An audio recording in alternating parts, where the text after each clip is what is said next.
हमारा मतदान हो चुका है। अब मतदान की समाप्ति पर हमें कौन कौन से कार्य करना है, कितने बजे मतदान समाप्त करना है और कौन कौन सी कार्रवाई की जाएंगी। मतदान समाप्ति के लिए नियत समय पर 6 बजे मतदान बंद करें। मतदान बंद करने के नियत समय पर मतदान केंद्र पर उपस्थित पंक्ति में खड़े मतदाताओं को मतदान करने की सुविधा देवें। निर्धारित समय के बाद कोई मतदाता पंक्ति में खड़ा ना हो। ऐसे मतदाताओं को पीठासीन अधिकारी पूर्ण हस्ताक्षर या केंद्र की सील लगाकर पर्चियां बांटेगा। जारी ऐसी पर्चियों की कुल संख्या नोट करें। पीठासीन अधिकारी पंक्ति में खड़े अंतिम मतदाता को पर्ची क्रमांक 01 देकर क्रमशः प्रथम मतदाता तक पर्चियां वितरित करेगा। पर्चीधारी अंतिम मतदाता के मतदान करने के पश्चात मतदान बंद कर देवें तथा अंतिम मतदाता के मतदान करने का समय नोट करें। अंतिम मतदाता के मतदान करने के पश्चात मतदान समाप्ति की औपचारिक घोषणा करें। इसके पश्चात मतदान अभिकर्ताओं की उपस्थिति में कंट्रोल यूनिट के क्लोज बटन को दबाकर मतदान बंद करें। मतदान समाप्ति पर मतदान समाप्ति की तिथि व समय जो कंट्रोल यूनिट में प्रदर्शित हो रहा है उसे पीठासीन अधिकारी डायरी में नोट करें। ईवीएम में रिकॉर्ड किए गए मतों का लेखा तैयार करने का प्रारूप 17 का भाग 1 के मद 6 में दर्ज करें। तो इस प्रकार से मतदान की समाप्ति पर हमें कार्यवाही करना है। और भी आगे दी गई है कौन से कार्य हम करेंगे। मतदान रजिस्टर 17 की अंतिम प्रविष्टि के बाद लाइन खींचें और लिखें 17 में अंतिम प्रविष्टि क्रमांक डैश डैश है। हस्ताक्षर करें और मतदान अभिकर्ताओं के हस्ताक्षर कराएं। ईवीएम में रिकॉर्ड कुल मतों की संख्या तथा मतदाता रजिस्टर 17 के कुल मतदाता से मिलान होना चाहिए।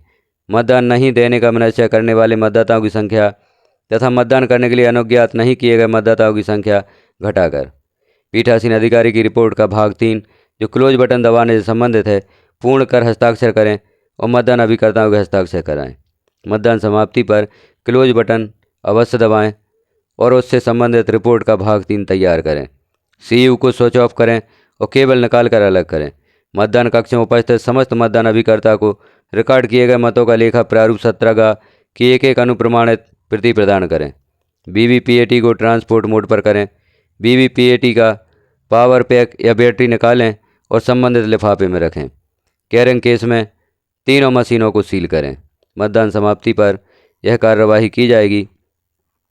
मतदान समाप्ति पर की जाने वाली घोषणा जब हम मतदान समाप्त कर रहे होते हैं तो उस समय घोषणा करनी होती है। रिकॉर्ड किए गए मतों का लेखा प्रारूप 17 की एक प्रति देने की घोषणा एक प्रति में उपस्थित मतदान अभिकर्ताओं से प्राप्ति हस्ताक्षर करवाएं। यदि मतदान अभिकर्ता हस्ताक्षर करने से या प्रति लेने से इनकार करें उनका नाम दर्ज कर लेवें।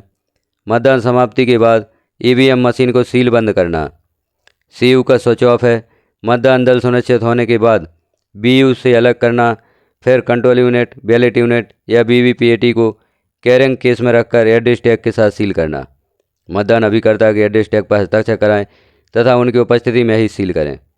पीठासीन अधिकारी घोषणा भाग 4 में मतदान मशीन को मोहरबंद करने की घोषणा करें, अपने हस्ताक्षर करें तथा मतदान अभिकर्ताओं के हस्ताक्षर करावें। मतदान समाप्ति पर अनिवार्य रूप से कंट्रोल यूनिट का स्विच ऑफ करें, अन्यथा पावर पैक काम नहीं करेगा। मतदान के अंत में घोषणा। यह घोषणा का भाग 3 होता है।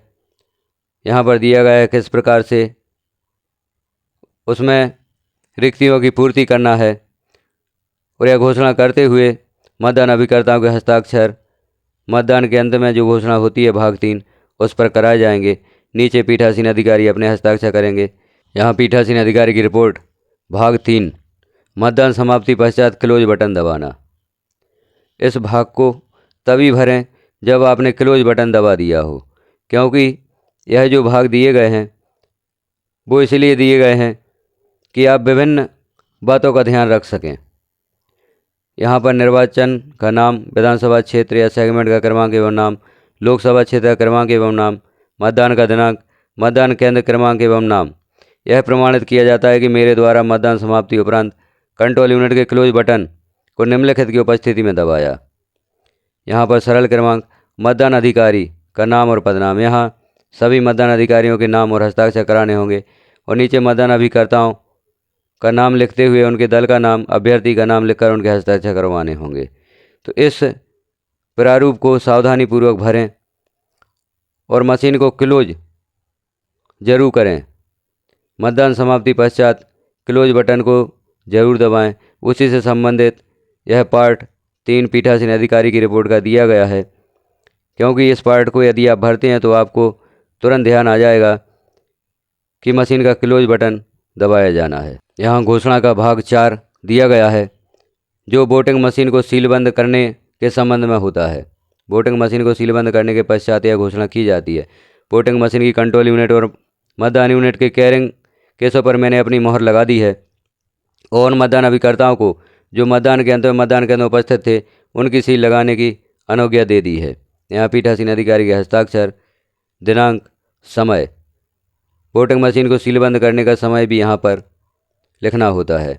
नीचे वोटिंग एजेंट या मतदान अभिकर्ताओं के हस्ताक्षर उनके नाम सहित हमें कराने होंगे।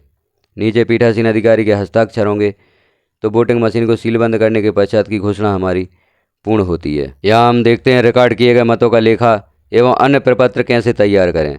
मतदाता रजिस्टर के अंत में लाल लाइन खींचकर बंद कर यह लिखना होगा कि मतदाता रजिस्टर के अंतिम मतदाता का सरल क्रमांक डेढ़ है तथा मतदान अधिकारी क्रमांक 1 पीठासीन अधिकारी एवं एजेंटों से हस्ताक्षर करेंगे। मतपत्र लेखा प्रारूप 17C या 17 तैयार किया जाएगा। इसकी अनुप्रमाणित प्रतियां मतदान अभिकर्ताओं को दी जाएंगी। पीठासीन अधिकारी की डायरी पूर्ण करें। 16 बिंदु प्रपत्र एवं संवीक्षा प्रपत्र को तैयार करें। निर्वाचन से संबंधित अन्य प्रपत्रों को तैयार निर्देशानुसार मोहरबंद किया जाएगा एवं उपस्थित मतदान अभिकर्ता अपने हस्ताक्षर या सील मोहरबंद लिफाफों पर लगा सकता है। यह कार्यवाही मतदान समाप्ति के पश्चात हमारे द्वारा की जानी है। यहाँ हम देखते हैं प्रारूप 17 या रिकॉर्ड किए गए मतों का लेखा किस प्रकार से भरा जाएगा। नियम 49 और 56 2 के तहत यह प्रपत्र भरा जाता है। तो यहाँ ऊपर की जानकारी, निर्वाचन क्षेत्र का नाम, विधानसभा क्षेत्र का नाम, मतदान केंद्र का नाम और क्रमांक यहाँ पर लिखा जाता है। प्रारंभ में कंट्रोल यूनिट का क्रमांक लिखना है, बैलेटिंग यूनिट का क्रमांक लिखना है और BVPAT का क्रमांक यहाँ पर लिखा जाता है। सावधानी रखें, जो मशीन आपको प्राप्त हुई है उसका क्रमांक ध्यानपूर्वक यहाँ पर लिखें और सावधानी से लिखें। अब नीचे हम जानकारी देखते हैं। मतदान केंद्र को नियत निर्वाचकों की कुल संख्या, जो भी संख्या आपके मतदाता सूची में आपको मिली होगी वह संख्या यहाँ पर लिखी जाएगी और इसके साथ में EDC मतदाता, इलेक्शन ड्यूटी सर्टिफिकेट के साथ जो भी मतदाता होंगे उनकी संख्या भी यहाँ पर ऐड की जाएगी। पहले कुल संख्या लिखेंगे, उसके पश्चात मतदाता सूची में जो संख्या आपको प्राप्त हुई थी उसके साथ प्लस EDC मतदाता लिख देंगे। EDC मतदाताओं को जोड़कर यहाँ कुल संख्या भी लिखी जाएगी और मतदाता सूची में प्राप्त मतदाताओं की संख्या और EDC मतदाताओं की संख्या भी अलग अलग हमें लिखनी होगी। मतदाताओं के लिए रजिस्टर प्रारूप 17 काम है। यथा प्रविष्ट मतदाताओं की कुल संख्या यहाँ लिखी जाएगी। जो भी मतदाता आपने प्रारूप 17 काम में रिकॉर्ड किए हैं या दर्ज किए हैं उनकी संख्या यहाँ पर लिखी जाएगी। नियम 49 के अधीन मत रिकॉर्ड नहीं करने का विनिश्चय करने वाले मतदाताओं की संख्या यहाँ पर लिखी जाएगी। यदि कोई मतदाता रजिस्टर में एंट्री होने के उपरांत मत देने से मना कर देता है या वोट न देने का विनिश्चय कर लेता है तो उनकी संख्या यहाँ पर लिखी जाएगी। नियम 49 के अधीन मतदान के लिए अनुज्ञात नहीं किए गए मतदाताओं की संख्या यहाँ लिखी जाएगी। कोई भी मतदाता को पीठासीन अधिकारी द्वारा यदि मत न देने के लिए अनुज्ञात किया जाता है तो उनकी संख्या यहाँ पर लिखी जाती है। नियम 49 के अधीन रिकॉर्ड किए गए परीक्षण मतों को घटाए जाने की आवश्यकता होगी। यदि मतदान के दौरान कुछ परीक्षण मत डाले जाते हैं तो उनकी संख्या यहाँ पर घटाना आवश्यक होती है। उनकी कुल संख्या यहाँ पर लिखी जाती है। चूँकि परीक्षण मत तब डाले जाते हैं जब कोई व्यक्ति कहता है कि उसने जिस अभ्यर्थी को वोट दिया है उसे वोट नहीं गया है, किसी अन्य अभ्यर्थी को वोट गया है या पर्ची पर किसी अन्य अभ्यर्थी का नाम दिखाई दे रहा है, तो इस स्थिति में परीक्षण वोट कराए जाते हैं। उन परीक्षण वोट को यहाँ पर घटा दिया जाता है। इस प्रकार से यहाँ मतदाता रजिस्टर में दर्ज मतदाताओं की संख्या हमने लिख ली है, वोट नहीं करने वाले मतदाताओं की संख्या लिख ली है और पीठासीन अधिकारी द्वारा अनुज्ञात नहीं किए गए मतदाताओं की संख्या यहाँ पर लिख ली है। परीक्षण मतों को भी हमने यहाँ पर स्पष्ट कर दिया है। अब वोटिंग मशीन के अनुसार रिकॉर्ड किए गए मतों की कुल संख्या यहाँ पर लिखनी होगी। वोटिंग मशीन में जो भी मतों की संख्या प्रदर्शित हो रही है उसे यहाँ पर लिखा जाएगा। अब यहाँ कॉलम 7 को आप ध्यानपूर्वक पढ़ते हुए यदि हाँ है तो यस लिखें और यदि संख्या का मिलान नहीं होता है तो नो लिखें। तो इसे भी सावधानीपूर्वक पढ़ें और एंट्री करें। उन मतदाताओं की संख्या जिन्हें निविदा मतपत्र नियम 49 के अधीन जारी किए गए हैं। यदि आपके यहाँ निविदा या टेंडर वोट डाले जाते हैं तो उनकी संख्या यहाँ पर लिखना है। निविदा मतपत्रों की संख्या जो भी आपको प्राप्त होती है उनकी संख्या यहाँ लिखना है। का वाले कॉलम में प्रयोग के लिए प्राप्त जितने निविदा मतपत्र आपको प्राप्त हुए हैं उनकी संख्या यहाँ पर लिखेंगे। निर्वाचकों को जारी किए गए, यदि आपने निविदा मतपत्र जारी किए हैं तो उनकी संख्या लिखें, अन्यथा खा वाले कॉलम में नील लिखें या 0 लिखें। अप्रयुक्त और वापस किए गए, इनकी संख्या यहाँ पर लिखें। यदि आपने निविदा मतपत्र उपयोग नहीं किए हैं तो यहाँ पर 20 वापस किए गए मतपत्र होंगे। तो यहाँ खा वाले कॉलम का जरूर ध्यान रखें। यहाँ यदि मतदाताओं को या निर्वाचकों को निविदा मतपत्र आप जारी करते हैं तभी यहाँ संख्या लिखें, अन्यथा नील लिखें। अब नीचे सीलों का विवरण यहाँ हमें देना होगा। प्रदाय की गई पेपर सील की कुल संख्या जो लगभग 3 प्राप्त होती हैं, इनका क्रम संख्या यहाँ पर लिखना है। कौन कौन से क्रमांक की सील आपको प्राप्त हुई हैं। प्रयुक्त की गई पेपर सील की कुल संख्या, उसका भी क्रमांक यहाँ पर लिखें।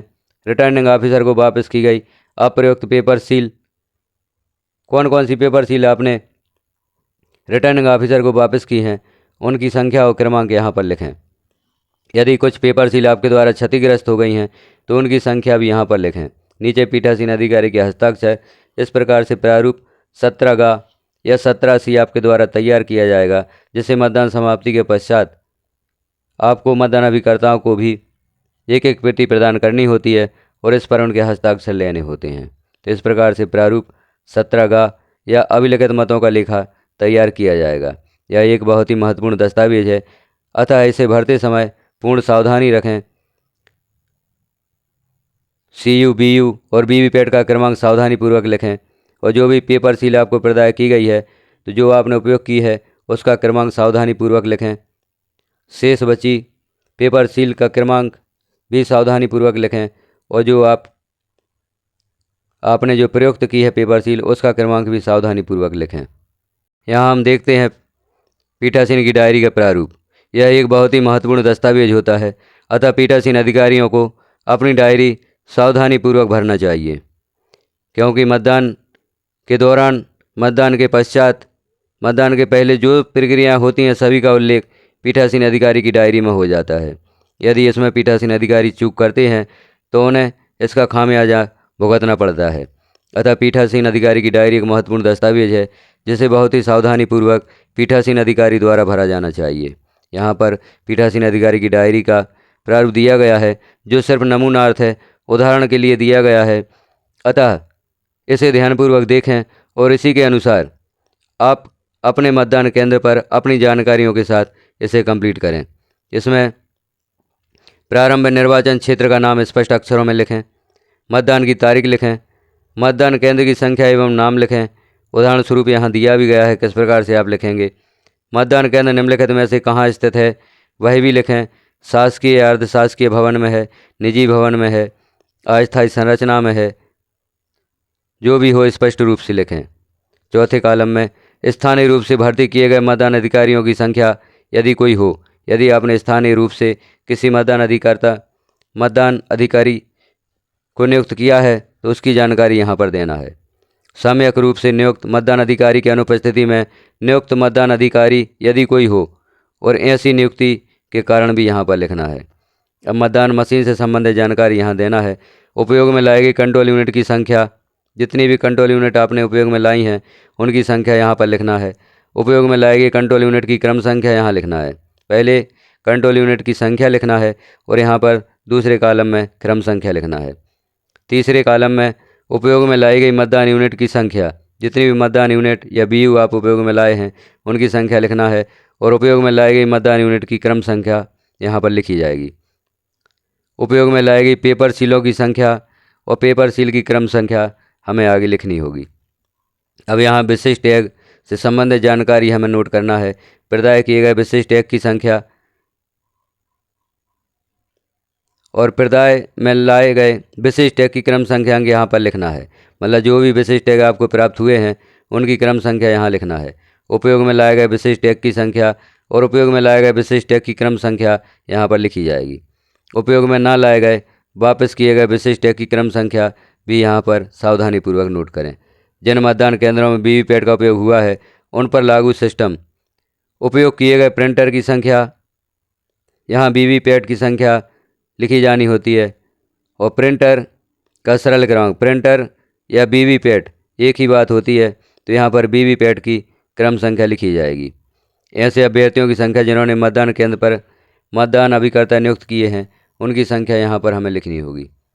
मतदान के प्रारंभ में उपस्थित मतदान अभिकर्ताओं की संख्या, जो भी मतदान अभिकर्ता मतदान प्रारंभ के समय उपस्थित होते हैं उनकी संख्या यहाँ लिखनी होती है। ऐसे अभिकर्ता जो विलंब से उपस्थित हुए हैं उनकी संख्या यहाँ पर लिखनी है। मतदाता सूची के अनुसार जो भी मतदाताओं की संख्या में प्राप्त हुई है उनकी संख्या यहाँ पर लिखी जाएगी और उसके साथ में जो भी ईडीसी मतदाता हैं, इलेक्शन ड्यूटी सर्टिफिकेट के अनुसार जो मतदाता होंगे उनकी संख्या वोटर लिस्ट में प्राप्त मतदाताओं की संख्या के साथ जोड़कर यहाँ पर लिखी जाएगी। यहाँ पर कुल योग भी होगा और हमें अलग अलग भी लिखना होगा कि वोटर लिस्ट में हमें कितने मतदाता प्राप्त हुए थे और ईडीसी मतदाता कितने हैं, तो उनका कुल योग और अलग अलग प्लस करके भी यहाँ पर लिखेंगे। निर्वाचक नामावली की चिन्हित प्रति के अनुसार मत देने के लिए अनुज्ञात किए गए निर्वाचकों की कुल संख्या, जितने मतदाताओं की संख्या आपने चिन्हित प्रति में चिन्हित की है उनकी संख्या यहाँ पर लिखी जाएगी। ऐसे निर्वाचकों की संख्या जिन्होंने वास्तव में मतदाताओं के रजिस्टर 17 का के अनुसार मत दिया है, तो जो आपके रजिस्टर में संख्या होगी मतदाताओं की वह यहाँ पर लिखी जाएगी। मतदान मशीन के अनुसार रिकॉर्ड किए गए मतों की संख्या, मतदान मशीन में जो भी मतों की संख्या प्रदर्शित होगी वह संख्या यहाँ पर लिखी जाएगी। मतदाताओं की संख्या जिन्होंने मत न देने का विनिश्चय किया हो, यदि हो तो उनकी संख्या यहाँ पर लिखी जाएगी। इस प्रकार से इतना भाग हमने देखा पीठासीन अधिकारी की डायरी का।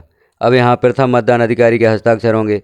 मतदाताओं के रजिस्टर के भार साधक प्रभारी या मतदान अधिकारी के हस्ताक्षर, मतदान अधिकारी क्रमांक 2 के हस्ताक्षर यहाँ पर हो जाएंगे। अब निर्वाचकों की संख्या जिन्होंने मत दिए, पुरुष महिला या थर्ड जेंडर, सभी की संख्या यहाँ पर अलग अलग लिखना है और कुल योग भी यहाँ पर कर देना है। चुनौती युक्त या चैलेंज मत यदि कोई है तो यहाँ संख्या लिखना है। स्वीकृत अस्वीकृत संख्या और जब्त की गई राशि की रकम भी वहाँ पर लिखी जानी है। उन व्यक्तियों की संख्या जिन्होंने निर्वाचन ड्यूटी प्रमाण पत्र या ईडीसी प्रस्तुत करने पर मत दिए हैं, यहाँ संख्या लिखी जाएगी। 13A में विदेशी मतदाता जिन्होंने वोट दिए हों, यदि कोई ऐसे मतदाता हैं तो उनकी संख्या लिखी जाएगी। उन निर्वाचकों का संख्या जिन्होंने साथियों की सहायता से मत दिया, अंधे विकलांग व्यक्तियों की संख्या यहाँ पर देनी होगी। प्रॉक्सी द्वारा दिए गए मतों की संख्या, निविदत मतों की संख्या, यदि निविदत मतों की स्थिति हमारे यहाँ बनती है तो उनकी संख्या भी यहाँ पर देनी होगी। निर्वाचकों की संख्या जिनमें उनकी उम्र के बारे में घोषणाएं प्राप्त की हैं, यदि मतदाता की उम्र के बारे में घोषणाएं प्राप्त की हैं तो उनकी संख्या लिखनी होगी। जिन्होंने ऐसी घोषणा देने से इनकार कर दिया उन मतदाताओं की संख्या यहाँ पर लिखें। क्या मतदान स्थगित करना आवश्यक था? यदि ऐसा था तो ऐसे स्थगन के कारण यहाँ पर लिखने होंगे। अब प्रत्येक 2 घंटे में डाले गए मतों की संख्या यहाँ पर लिखना है। जैसे 7 बजे पूर्वाह्न से 9 पूर्वाह्न तक प्रत्येक 2 घंटे की संख्या यहाँ पर लिखी जाएगी। 7 बजे पूर्वाह्न से 9 बजे तक जितने मत डाले गए वह संख्या यहाँ पर लिखी जाएगी। फिर 11 बजे पूर्वाह्न से 1 अपराह्न तक जो भी मत आपके मतदान केंद्र पर डाले गए हैं उनकी संख्या लिखी जाएगी। यहाँ ध्यान रखें, हमें 7 से 11 तक की संख्या नहीं देना है। 7 से 9 तक की संख्या अलग देना है और 9 बजे से 11 बजे तक की संख्या अलग देना है। 11 बजे पूर्वाह्न से 1 बजे तक की संख्या अलग देना है। 1 बजे अपराह्न से 3 बजे अपराह्न तक की संख्या अलग देना है। 3 बजे अपराह्न से 5 बजे अपराह्न तक की संख्या अलग देना है। इस प्रकार से प्रत्येक 2 घंटे की संख्या अलग अलग दी जाएगी और 5 बजे के बाद डाले गए या मतदान समाप्ति के समय के पश्चात डाले गए मतों की संख्या भी अंत में लिखनी होती है। मतदान के प्रारंभ और समापन के समय के अनुरूप आवश्यक परिवर्तन किए जा सकते हैं। यहाँ पर जो समय दिया गया है प्रत्येक 2 घंटे का, तो मतदान के प्रारंभ के समय परिवर्तन किया जा सकता है और मतदान समाप्ति के समय में भी परिवर्तन किया जा सकता है। हमें यहाँ पर विशेष ध्यान यह रखना है कि प्रत्येक 2 घंटे की संख्या अलग अलग यहाँ पर देना है, ना कि जोड़ते हुए। आगे हम देखते हैं, यहाँ पर यह नया भाग जोड़ा गया है।